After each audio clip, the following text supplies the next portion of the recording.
अस्सलाम वालेकुम मेरे समझदार पाकिस्तानियों। मेरा नाम रेहान तारिक है और आप मेरा यूट्यूब चैनल और फेसबुक पेज देख रहे हैं। करोड़ हा दरूद आका दो जहां नबी मेहरबान मोहम्मद मुस्तफ़ा सल्लल्लाहु अलैहि वसल्लम पर।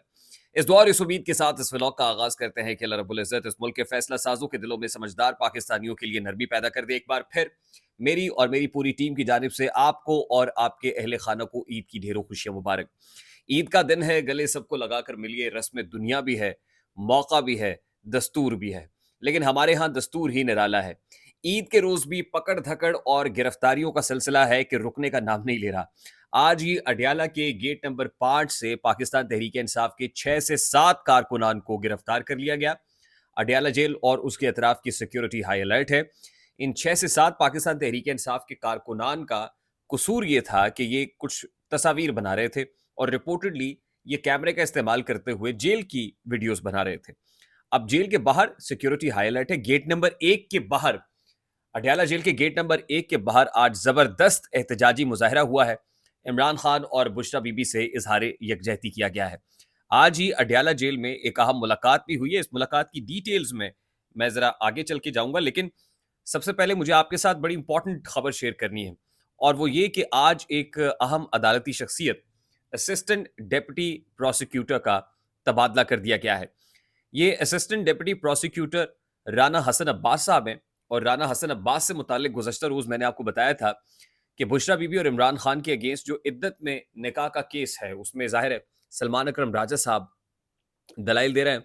और जो प्रोसिक्यूटर हैं, प्रोसिक्यूटर बावजूद इसके कि मौजूद हैं, लेकिन मौजूदगी के बावजूद अदालत हाजिर नहीं होते। इस केस में डिलेइंग टैक्टिक्स इस्तेमाल किए गए और उनकी जगह जो असिस्टेंट डेप्यूटी प्रोसिक्यूटर है राना हसन अब्बास, वो पेश हुए।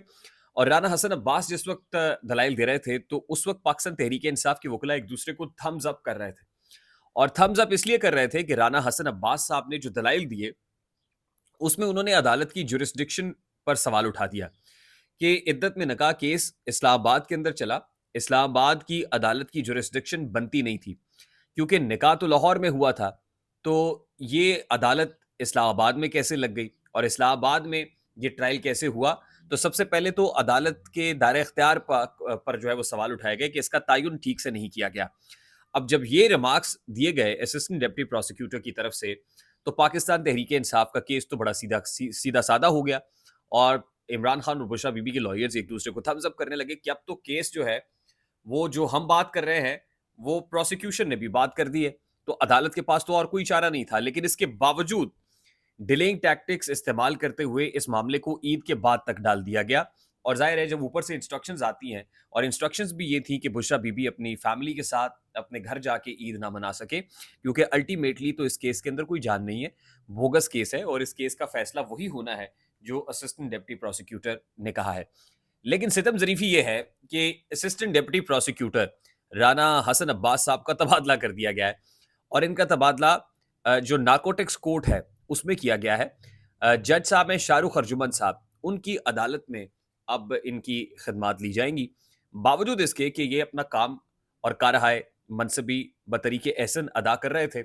और अब से पहले जो हाई प्रोफाइल केसेस हैं, उसमें राना हसन अब्बास साहब पेश हो चुके हैं। इस्लामाबाद के अंदर एक बड़ा ही हाई प्रोफाइल, एक मीडिया हाइप वाला केस था, नूर मुकद्दम केस। नूर मुकद्दम कत्ल केस में भी प्रोसिक्यूशन ने बहुत अच्छा काम किया, तभी तो मुलजिम जाहिर जाफर जो है वो अदालत से बाहर नहीं आ पा रहा, बावजूद इसके कि अमेरिका पीछे है, कि हमारा नेशनल है। और मैंने हालिया दिनों में आपको बताया था कि अमेरिकन काउंसलेट के लोग भी उससे मिलने के लिए अडयाला जेल पहुंचे थे।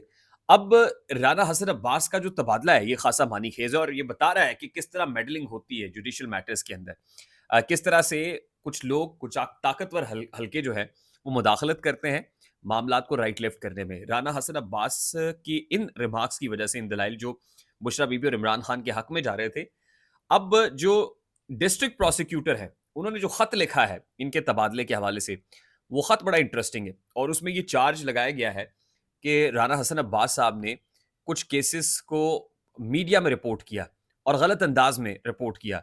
मीडिया में इन केसेस को इस अंदाज में रिपोर्ट नहीं किया जाना चाहिए था, और इस जुर्म की पादाश में हुजूर वाला आप मजीद खिदमात जारी नहीं रख सकते इस अदालत के अंदर। इस वजह से आपका जो तबादला है वो अब नारकोटिक्स कोर्ट के अंदर किया जाता है। یعنی یہ گراؤنڈز رکھے گئے ہیں کہ آپ نے میڈیا کے ساتھ جو انٹریکشن ہے وہ کیوں کیا. تو آپ اندازہ لگا سکتے ہیں کہ وہ کون سی طاقتیں ہیں، کون سے حلقے ہیں جو نہیں چاہتے تھے کہ عید بشریٰ بی بی اپنے گھر کر سکیں. دوسری امپورٹنٹ چیز یہ ہے کہ آج ہی اوپر سے آئی گئی انسٹرکشنز پر کم از کم اتنا ہوا ہے کہ بشریٰ بی بی کی بانی پی ٹی آئی اور اپنے شوہر عمران خان صاحب سے اڈیالہ جیل میں ملاقات کرا دی گئی ہے. اڈیالہ جیل میں رپورٹڈلی یہ ملاقات لگ بھگ 1 گھنٹہ جاری رہی، اور ظاہر ہے یہ ملزم ہے اور ملزم انسان ہے، اور انسان کے کوئی بنیادی حقوق ہوتے ہیں اور ملزم کے بھی حقوق ہوتے ہیں. Article 10 of the constitution is very clear about it کہ آپ کو جو فنڈامنٹل رائٹس ہیں اس سے علیحدہ نہیں کیا جا سکتا. تو آج بنیادی حق ہے آپ کا، ظاہر ہے وہ ہسبینڈ اینڈ وائف ہیں، ان کی ملاقات اڈیالہ جیل میں جب کرائی گئی تو آج ہی میں نے آپ کو بتایا تھا کہ شاندانہ گلزار صاحبہ کی طرف سے جو پریس کانفرنس کی گئی تھی کہ اڈیالہ کے باہر، اور آج ہی ٹویٹر کے اوپر میں نے دیکھا کہ ٹرینڈ بھی کر رہا ہے عید کارڈ فار عمران خان. پاکستان تحریک انصاف کے لیے عید بڑی غیر معمولی ہے. کارکنان گرفتار ہیں، بانی پی ٹی آئی گرفتار ہیں، بانی پی ٹی آئی کی فیملی کے بہت سے لوگ گرفتار ہیں، ان کے بھانجے گرفتار ہیں. علیمہ خان صاحبہ نے بتایا کہ ان کے بیٹے جو ہیں وہ روپوش ہے، یعنی حالات معمول پہ نہیں ہیں. تو اس غیر معمولی انداز میں پاکستان تحریک انصاف کی جانب سے یہ عید منائی جا رہی ہے، اور خان صاحب کی انسٹرکشنز یہ کہ اسیران کے گھروں پہ جائیں، شہداء کی فیملیز کے ساتھ اظہار یکجہتی کریں. اور آج ہی عید کارڈ فار عمران خان کا جو ٹرینڈ جاری ہے اس پہ لوگ عمران خان سے اپنی محبت کا اظہار بھی کر رہا ہے. عید کا موقع ہے اور امکانات تو یہی تھے کہ عید کے موقع کے اوپر ریاست کم از کم جو وکٹمائزیشن ہے اس سے ذرا 2 قدم پیچھے ہٹے گی اور ذرا تھوڑی سی جنروسٹی اور کرٹسی کا مظاہرہ کرے گی. لیکن عید کے دن بھی وہ ندارت ہے، وہ دیکھا نہیں گیا. تو الٹیمیٹلی آج جو ملاقات ہوئی ہے بشریٰ بی بی اور عمران خان صاحب کی، جیسے میں نے آپ کو بتایا کہ عید کے دن تو گزر جائیں گے، لیکن عید کے بعد جو سیاسی نقشہ دکھائی دے رہا ہے وہ سیاسی نقشہ زیادہ ہنگامہ خیز دکھائی دے رہا ہے، زیادہ جارحانہ دکھائی دے رہا ہے. اور جیسے میں نے آپ سے آج صبح وعدہ کیا تھا صبح کے ولاگ میں کہ آج شام ہم آپ کے ساتھ انشاءاللہ جو ہے وہ رانا ثناء اللہ صاحب کا جو انٹرویو ہم نے کنڈکٹ کیا وہ شیئر کرنے جا رہے ہوں گے. تو ابھی جس وقت میں یہ ولاگ ریکارڈ کرا رہا ہوں، میرا خیال ہے اگلے آنے والے کوئی 1.5 سے 2 گھنٹے بعد انشاءاللہ ہم اس انٹرویو کو بھی آپ کی نظر کریں گے، جس میں رانا ثناء اللہ صاحب سے ہم نے چند پرٹیننٹ کویسچنز کیے ہیں، اور رانا صاحب اس کو کیسے رسپونڈ کرتے ہیں وہ ضرور دیکھیے گا، اور اس پہ اپنے کامنٹس ضرور دیجیے گا، اس پہ اپنے فیڈ بیک سے ہمیں ضرور آگاہ کیجیے گا کہ آپ کو کیسا لگا. اور یقیناً آپ کو بہت ساری خبریں اس سے مل جائیں گی کہ اس وقت ہو کیا رہا ہے، حکومتی سطح پہ کیا ہو رہا ہے، حکومت میں بیٹھے ہوئے لوگ کیا سوچ رہے ہیں، اور پاکستان مسلم لیگ نون کے قائد میاں نواز شریف اب کیا ہنگامہ کھڑا کرنے والے ہیں جس سے شہباز شریف کی حکومت جو ہے وہ ڈگمگائے گی، مشکل میں پڑے گی. اور یہ سب کچھ ایک پلانڈ اسٹریٹجی کے تحت، حکمت عملی کے تحت ہونے جا رہا ہے. آئی ہوپ میری بات آپ تک پہنچی ہوگی. اگر پہنچ جائے تو ویڈیو کو لائک اور شیئر کرنا مت بھولیے گا. چینل پہ نئے تو چینل کو سبسکرائب کر دیجیے گا. عید کی ڈھیروں خوشیاں مبارک. اپنا بہت سارا خیال رکھیے گا. السلام علیکم.